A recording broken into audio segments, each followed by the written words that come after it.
Thank you, Senator Smith. Senator Moran from Kansas is recognized for 5 minutes. Thank you, Mr. Chairman.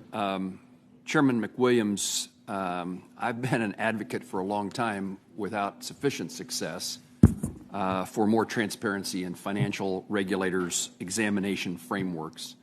I've introduced a bill in numerous Congresses that we've worked to get enacted into law, exam fairness legislation. We've had conversations about that. I've had conversations with your predecessor about that. I'm looking for a robust, independent supervisory appeal process. And last fall, I was really pleased to see that the FDIC announced approval of a proposal to replace the current Appeals Review Committee with an independent, standalone Office of Supervisory Appeals staffed with individuals external to the FDIC. You are taking the FDIC in a direction that I've been pursuing all regulatory agencies to pursue. Would you elaborate for me where the FDIC currently stands on this implementation of this plan? Thank you, Senator Moran, and I would say that you have been plenty successful in many ways during your tenure. I would say that when I joined the FDIC, I focused on the appeals process because, frankly, I was a little bit shocked by the numbers. Between 2007 and 2020, we had, in over 13 years, we had over 110,000 exams, and we only had about 50 appeals filed on those, which, when I did my math, and I did have to pull the calculator out for this one, was 0.00045%. And so the number was just so staggeringly low that I said either something is wrong with our process or we are that good, and nobody's that good. And so we set up, we solicited input on how to improve the process. We held listening sessions through our Office of the Ombudsman, external ombudsman, through our regional offices. We had roundtables. We talked to banks. We talked to stakeholders just to understand what all goes into the bank's decision to appeal a supervisory decision. And we have set up this new Office of Supervisory Appeals that is currently being in the process of being staffed. As I mentioned earlier, the government procurement process and the government hiring process takes a while, so we're hoping to have this office staffed before the year end and fully operational and running. But I'm hoping to have a more robust process, whatever numbers may come out of it, but I just didn't think that 0.00045% of appeals over 13 years was a good representation of a robust appeals process. Well, it's been disappointing to me the number of financial institutions who are fearful of appealing, find the process not workable as your evidence, as your statistics demonstrate, but just nervous about being somebody who appeals to the FDIC or to any other regulator based upon what the consequences might be in the future exam. Mr. Hsu, anything that you'd add for what's happening at the OCC?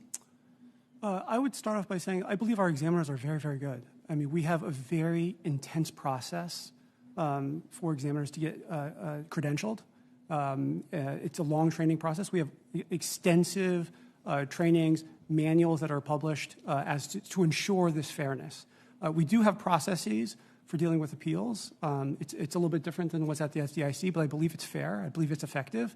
We have oversight by multiple bodies to respond to complaints and things like that. So I believe overall we've got a pretty good system, but we're always open to improvements. And so open to working with your staff on suggestions and things. I thank you for that. Till you said that, I'd forgotten that, 40 years ago I applied and took the FDIC examiner's examination to become one. Thank you for the reminder. Let me ask Chairman McWilliams another question. First of all, I would applaud your leadership in prioritizing modernization of the outdated broker deposit standard, dictating relationships between insured depository institutions and third parties such as fintech companies. This occurred in the FDIC's final December rule. Can you explain to me and my colleagues the importance of amending Section 29 of the FDIC Act to provide FDIC's authority to modernize the broker deposit framework for community banks? Thank you, Senator. It was for community banks. Thank you, Senator. The broker deposit regulations have not been updated in 40 years before this most recent update. And the statute basically defines doesn't define broker deposit, it defines broker of deposits. And so it becomes a little bit complex for us on the regulatory side to exactly, with all of the technological changes, accommodate everything that's happening in that space, especially with online banking channels, et cetera.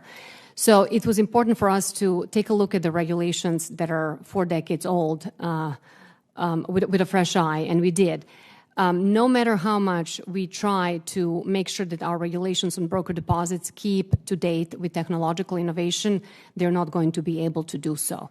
And so one of the things that frankly, the only recommendation I have made to Congress and repeatedly has been to update the rules themselves and perhaps put a limit on the growth of troubled institutions that's not tied to broker deposits, but to allow them to grow a certain percentage, if any, once they reach a troubled condition, and not necessarily tied to a definition of assets, because they could get broker deposits or they could get bad loans, and that could happen irrelevant of frankly what our rules say. But a cap would basically asset growth cap for a troubled institution would solve that issue, and it would be a much easier tool for us versus us having to analyze multitude of factors to ascertain if a new and novel product is a broker deposit or not. So